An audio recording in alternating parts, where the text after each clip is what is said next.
नौ भुनक्तु सह वीर्यं करवावहै तेजस्विनावधीतमस्तु मा विद्विषावहै।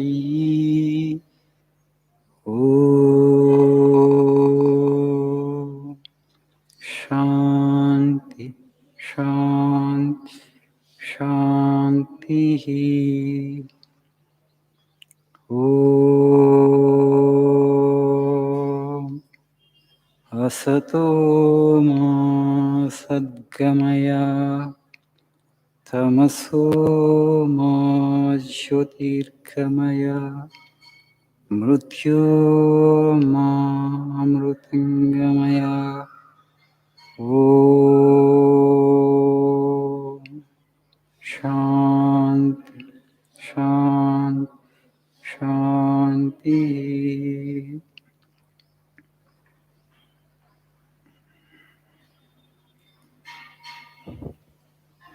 Good morning.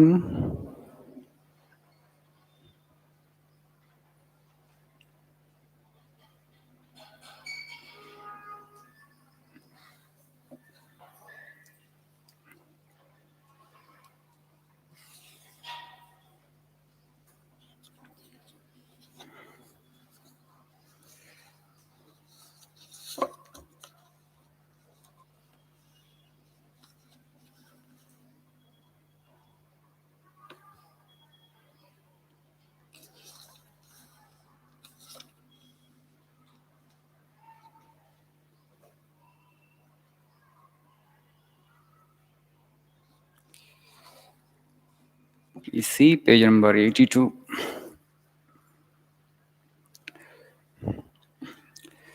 The second quote in the page.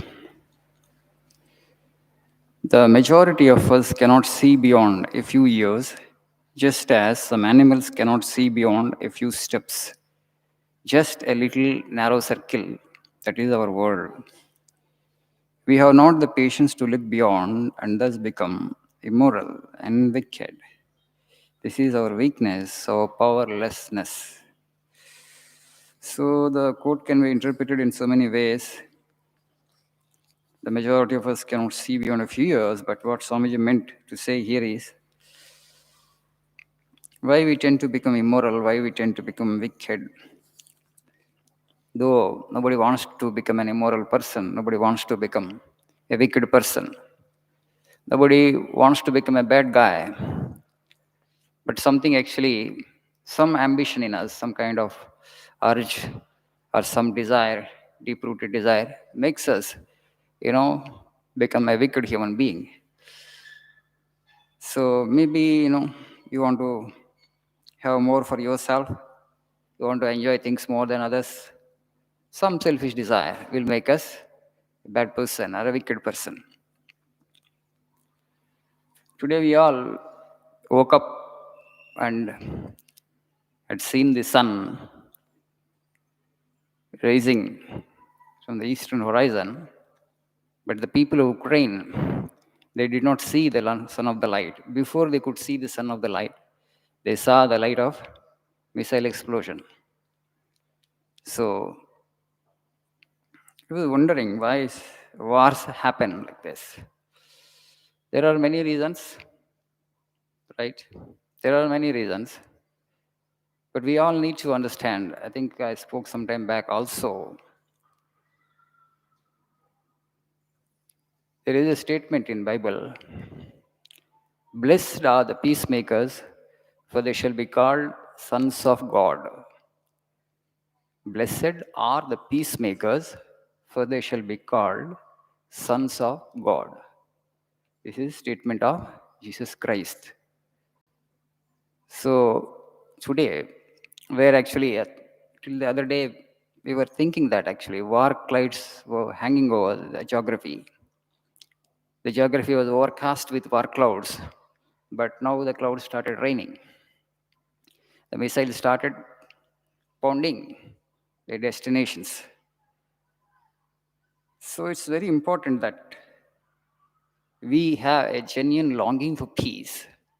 This warmongering, this war lust, a kind of savagery. That means we have not become civilized in the true sense of the term as yet. Swami Vivekananda was asked about his opinion on Boers and English war, that was going on in the last decade of the 19th century. The Boers actually were fighting with the British in South Africa. So it was a contemporary event, and somebody wanted Swami Vivekananda's comment on that. And Swamiji said that I don't want to discuss politics.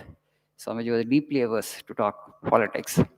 But he said, how much time it will take for human being to get really civilized? Man fighting with man, human being fighting with human being. Whatever may be the pretext, war is not justified. Whatever may be the reason. Because the individual who is living across the border is also your brother, is as much human as you are. As you love your life, as you value your life, you ought to value the life of other individual also. That means you don't have this larger identification with life as yet. You think you are different. Maybe your national identity, maybe your linguistic identity, maybe your religious identity, that is separating you from other lives, that is separating you from other human beings. If it separates, it is a sin. Whether it's a national identity or religious identity or linguistic identity, any identity which separates man from man, human being from human being, is sin. If it integrates you with other life, it integrates you with other human beings, then it's a virtue. Then it's a noble thing. Then it's a good thing. You embrace it. If it doesn't do it, it just is doing the opposite. Even if it is gender, if it is doing opposite, it is no good. Discard it. The sooner the better. Fundamentally, essentially, primarily, first, we are all human beings. Yes or no? Right? You may be born into a particular faith. That's by accident. You may be born into a particular country. That's by accident. You may be speaking a particular tongue, a particular language. That is again by accident, right? It's not that we have consciously chosen, no, to be born in this country, to be born into a particular faith, to be born into a particular caste, right? They all happen for us. Fundamentally, we are all human beings. A few days back, I think a few months back, Pakistan Prime Minister Imran Khan made a statement. He said, you can ignite a war, but you can't stop it. It is easy to ignite a war, but you can't stop it that easily. I fully concur with him. I agree with him. I agree with his statement. It's true. So you should think twice. So you should use your discretion before you go for war, before you start war. War is not justifiable on any ground. On any ground. So particularly in this context, now where actually it has just started, it is a fight between two brothers. Okay, earlier they were together and now they have got separated. And now the moment they are separated, they have drawn another borderline. Now you thought actually the other person has become enemy. Till the other day he was your brother only. So now actually a new border has come and now you have made an enemy of him. Now you think actually it is justified on your part to attack him. No.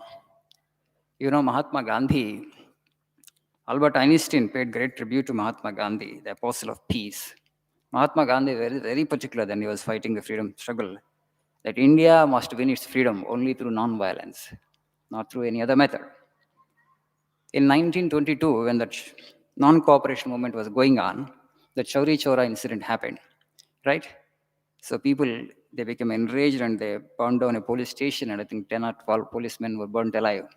And Mahatma Gandhi stopped the movement. In fact, the movement reached its crescendo, and many thought India would win independence that particular area itself. British found it very difficult to control the movement.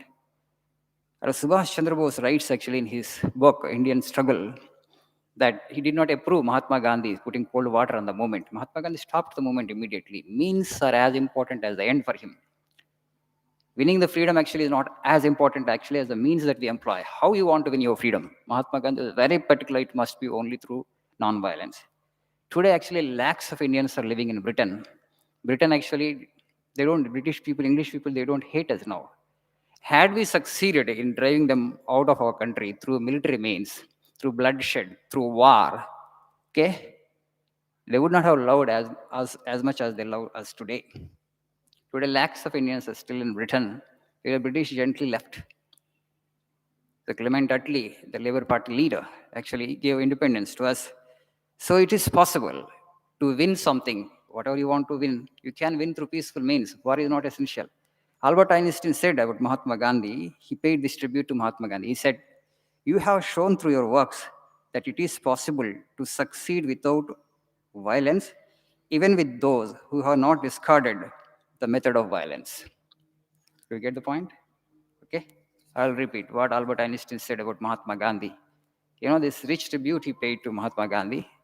You have shown through your works that it is possible to succeed without violence, even with those who have not discarded the method of violence. So that's why actually he's the father of our nation and a tall leader in every way. And we need people like Mahatma Gandhi today more than before. And we need to take genuine pride in having produced a apostle of this magnitude in this culture, in this country. And truly, actually, he deserves the honor of father of the nation. Thank you. Have a nice day, Hima.